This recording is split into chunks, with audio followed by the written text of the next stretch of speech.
daripada bicara. Kita dikasih mulut berapa? Kita dikasih telinga berapa? Pernah nggak tanya sama Tuhan, kenapa mulut saya nggak dua Tuhan?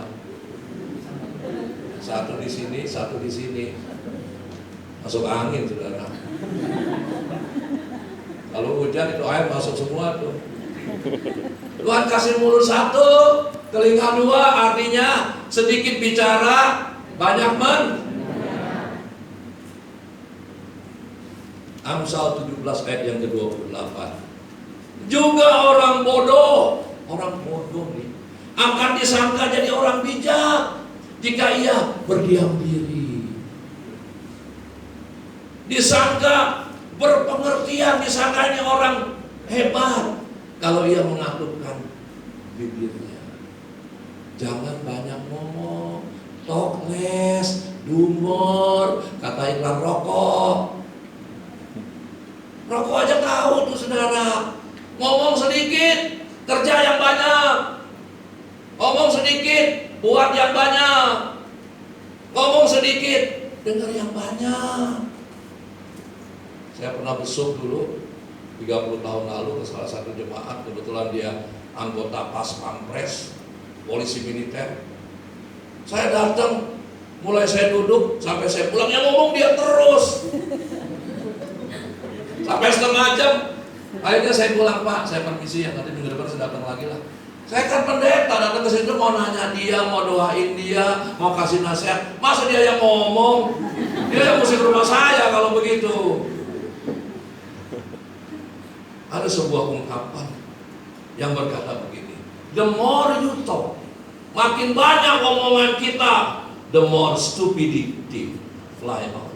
Makin banyak kebodohan yang kita keluarkan. Orang lihat kita, saudara. Kalau kita walaupun sekolahnya nggak tinggi, walaupun kita kerjanya biasa aja, tapi banyak diam. Paling enggak orang nggak bilang kita bodoh. Betul. Tapi bisa-bisa kita ngomong sedikit, wah hebat dia. Dia bukan pendeta, tapi sekali dia ngomong ayatnya tepat banget. Mulai sekarang katupkan bibir kita. Diam, banyak dengerin, saudara. Maka kita akan jadi orang bijak. Yang terakhir, orang bijak adalah orang yang rendah hati. Orang yang banyak ngomong lihat aja sombong. Orang yang banyak ngomong gak mau ngalah. Jadi orang bijak gak bakal. Nah, yang terakhir, orang bijak adanya adalah orang yang rendah hati. Ingat cerita Maria ketika dia setelah diberitahu malaikat bahwa dia akan mengandung oleh Roh Kudus seorang bayi juru selamat. Maria bilang begini, sesungguhnya aku ini adalah hamba Tuhan.